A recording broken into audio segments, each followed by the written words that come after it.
Tapi Anda juga jadi nggak pusing, gampang ngeles juga sih. Jadi anak minta baju-baju juga corona.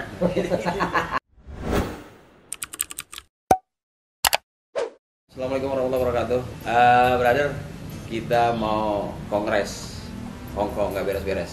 Nah, karena udah ada di rumahnya Bang Denny sekarang nih, kita mau ngobrol-ngobrol tentang kesibukan dia, terutama yang paling penting pendapatnya tentang corona kayak apa sih? Gitu. Nah, wah, corona. Ini hal yang terjadi yang nggak pernah kita duga sebelumnya, Bang. Benar. Dan nggak cuman kita, satu dunia mengalami ini. Benar. Jadi aneh kadang kemarin kalau setiap aneh syuting, Bang, di acara yang sore buka puasa, kita tuh briefing semua pakai masker.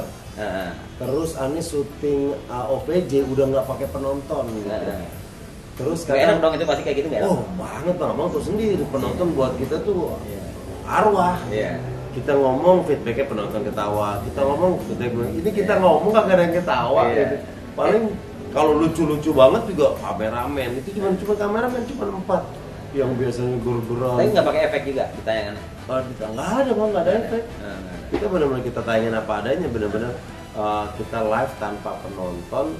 Yang waktu itu OVJ kita udah sebelum sekarang aja udah 2 minggu yang lalu tuh kita syuting udah tanpa penonton.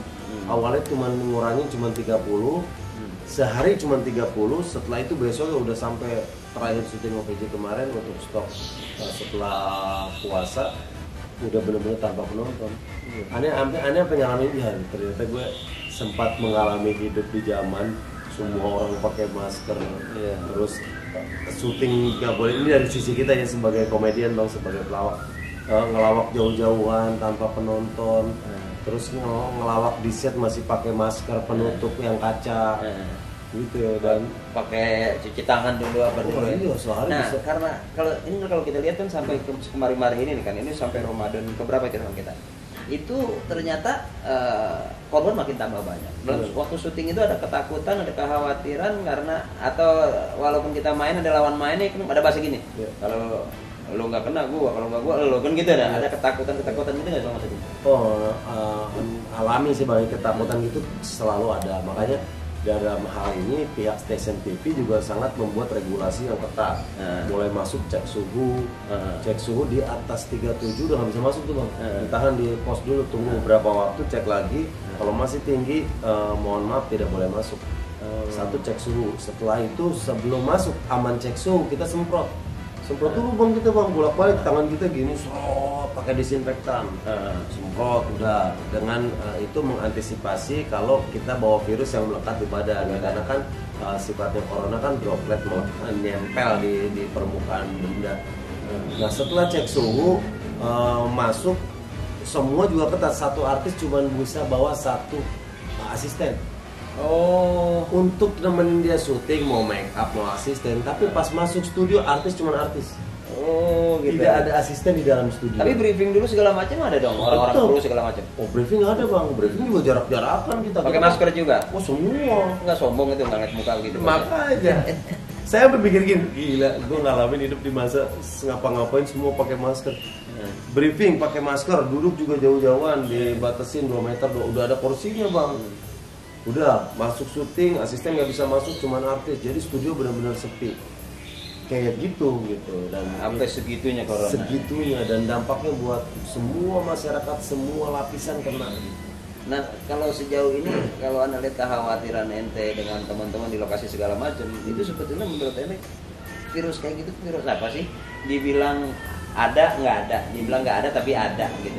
Nah, itu kalau pemahaman ente virus itu tuh apa sih itu? Kok sampai nama corona gitu dari versi ente ya? Buku nggak usah pakai baca buku atau lihat buku lah, atau bahasa ente lah. Corona itu ada orang bilang kan ada isi kolor dalam celana, nggak setegang-tegang gitu. Apa sih sampai segitu hebatnya musibah ini, apa virus ini gitu? Benar, yang berawal di Cina, di kota Wuhan. Awalnya dari situ langsung menyebar ke seluruh dunia, dan penyebarannya luar biasa, Bang. Itali kita tahu sendiri, akhirnya karena dampaknya yang sangat besar menimbulkan korban dengan relatif cepat. Kalau kita mau bilang itu nggak ada, korban ada, Bang. Iya. Gimana kita bisa menyangkal, kadang banyak.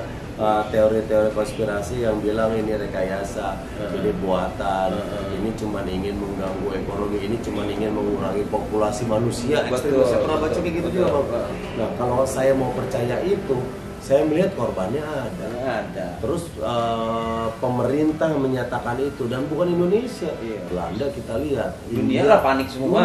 Semuanya menerapkan lockdown. Kalau memang itu tidak ada, apakah sebodoh itu orang-orang kepala-kepala negara, jajaran pemerintah instansi, apakah sebodoh itu dibohongi dengan sesuatu yang nggak ada?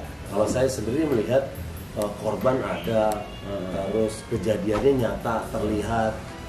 Bahkan tetangga temen ada yang kena gitu di lokasi, temen gua kena gini-gini nih, mau gimana nggak percaya gitu, Bang. Nah, yang PR buat kita adalah gimana kita semua nih berpartisipasi agar penyebaran ini bisa stop, akhirnya cepat selesai. Ini kan virus yang ada matinya, Bang. Itu setuju nggak kalau istilah kata kita nggak boleh keluar rumah? Ada kan sebagian orang yang kalau di rumahnya siapa yang mau ngasih makan gua, ada kan bahasa-bahasa gimana gua mau nggak keluar rumah, orang gua istri gua aja ngomel-ngomel, istri gua belum kebayar gitu kan. Buat seorang yang banyak duitnya barangkali ya, siapapun dia mungkin ya dia aman-aman aja. Tapi buat masyarakat yang nggak boleh keluar rumah, apa nggak sumpah tinggal sekamar anak 7 ya kan, suruh yang satu kalingan triplek pulas ya kan, yang satu ketindian emaknya tinggal kaki doang ngiler, nggak kepikir gitu loh. Terus bagaimana juga mereka yang punya bantuan katanya miliaran, ya kan, kita dengar nonton TV bantuan sekian miliar gitu kan, tapi tengok kanan kiri tetangga kita yang maaf notabene orang di bawah garis kemiskinan ya, garisnya lah, gue nggak tahu miskin banget atau enggak, tapi garisnya udah miskin gitu. Itu nggak kebagian juga, gimana tuh? Nah, benar. Ini dari dua angle yang berbeda. Mungkin kebijakan lockdown diterapkan untuk membatasi penyebaran karena virus ini sifatnya bisa sangat mudah menular melalui kerumunan. Nah, jadi dengan melockdown, dengan membuat aktivitas di rumah, kemungkinan virus ini berkembang menjadi lebih sedikit. Nah, di sisi lain, orang kan punya kebutuhan, Bang. Nggak seperti yang Abang bilang, nggak semuanya orang megang duit buat makan. Ini orang yang nggak keluar rumah, dilarang keluar rumah. Ini kalau keluar rumah kena corona mati, diam di rumah mati digebukin bini. Betul, bisa jadi begitu. Ada juga, Den. Jadi gara-gara di rumah mulu, dia tukang tagih udah yakin banget jam berapa aja datang pasti ada gitu. Kenapa? Karena nggak keluar rumah. Jadi susah kita bayar lagi tagihan kita kalau ada buat bayar. Kalau kagak, nah terus yang kedua, nah di bulan Ramadan ini kan, kemudian masjid-masjid juga ditutup, ya kan, kegiatan taraweh jadi nggak ada, yang biasanya kita JJS jalan-jalan sore ya kan, atau ngabuburit, terus apalagi pokoknya kegiatan-kegiatan yang biasanya Ramadan kita bisa bercanda-canda di pinggir jalan di depan masjid sekarang nggak ada. Itu gimana menurut Anda? Ya itu, ini adalah Ramadan. Penting nggak sih kayak gitu? Ini Ramadan yang paling berbeda, Bang, dari semua Ramadan yang pernah kita lewati. Dimana kita sholat Jumat aja udah nggak bisa karena pertimbangannya yang tadi. Untuk menekan penyebaran virus corona, diputus jaringan-jaringan. Iya, diputus jaringannya untuk kemungkinan mungkin efektif karena memang sekali lagi sifat virus itu. Nah, tapi kalau kita lihat di negara luar lebih ekstrim, Bang. Di India itu orang nongkrong udah disabet. Digebukan. Supaya pergi apa yang motornya yang dibawa teman? Takutnya digebukin gitu. Supaya buka. Orang aneh ada dilihat di Instagram, orang buka warung, yang lain warung tutup. Ini warung satu buka, disamperin, dikelepak, tutup, dikelepakin sudah tutup. Di India. Polisi muter, Bang, udah bawa rotan, udah wah. Sekeras itu mereka membubarkan kerumunan karena India salah satu populasi penduduk yang sangat padat, di mana virus itu kalau tadinya di satu kampung yang kena cuma satu nih, karena nih satu orang nongkrong jadi 4, yang 4 nongkrong lagi jadi 16, yang 16 nongkrong lagi jadi 82 orang yang kena. Nah, kalau kayak MLM ya. Nah, benar persis. Kalau satu orang ini nggak usah kemana-mana, virus ini akan selesai nih, entah sembuh atau apapun yang terjadi, tapi tidak membawa pasien baru. Itu yang ditujukan kan gitu, Bang. Makanya tidak menularkan dia. Bener, aneh sampai tiap segmen, Bang, cuci tangan. Kan syuting aneh properti ada segala macam, megang tongkat lah, megang apalah. Jadi keluar set udah asisten langsung ngasih hand sanitizer. Sidik jari aneh udah habis nih, Bang. Kalau ini aneh megang gelas aja nyelos. banget tadi. Kebanyakan cuci mulut, cuci tangan mulu agak makan-makan nih. Ya, ntar kalau udah waktunya buka ntar kita cuci tangan, cuci mulut ya. Cuci kaki mau tidur jangan makan. Amin. Pokoknya sih kita sih berharap Bang, mari kita sudah bekerja keras luar biasa semuanya. Kagum banget sama walaupun kita lihat di jalanan beberapa masih ramai, tapi dibandingkan hari-hari biasanya Bang, itu lengang jalanan. Dibandingin hari-hari biasanya jauh menurun drastis. Pelabuhan-pelabuhan besar juga sudah relatif lebih sepi. Ini menandakan masyarakat kita juga punya kesadaran. Nah, pulang kampung pada sepi ya kan, ada suruh putar balik, ada juga tuh deh. Dia pulang kampung udah dikit lagi 2 kilo lagi nyampe suruh putar balik gitu. Akhirnya dia nggak pulang ke Jakarta, nggak pulang kampung, sampai sekarang masih muter-muter aja.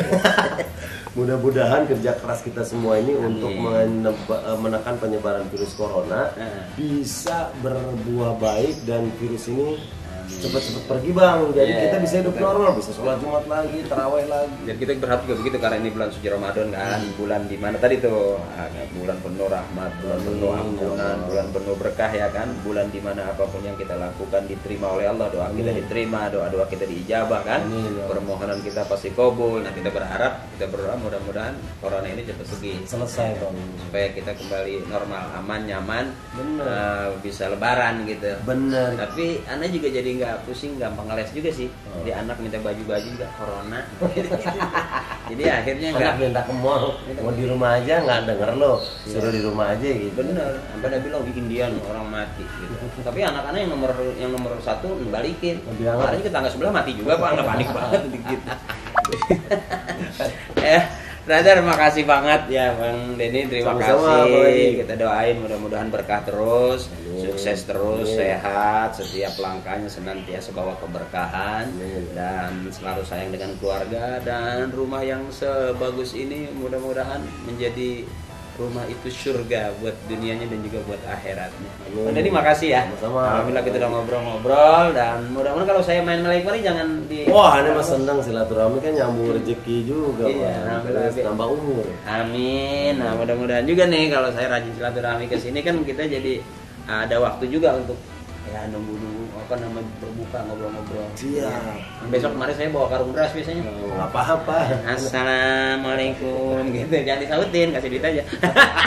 Waalaikumsalam ya, sama-sama. Oke, brother, makasih. Dan kongres kita nggak beres-beres, bener-bener nggak bakal beres kongres kita ini, kongko kita, karena panjang dan hari ini beliau ada waktu untuk syuting di Facebook Bang Antv. Ya. Udah brother, makasih ya. Makasih Bang Denny. Yo, assalamualaikum warahmatullahi wabarakatuh. Waalaikumsalam.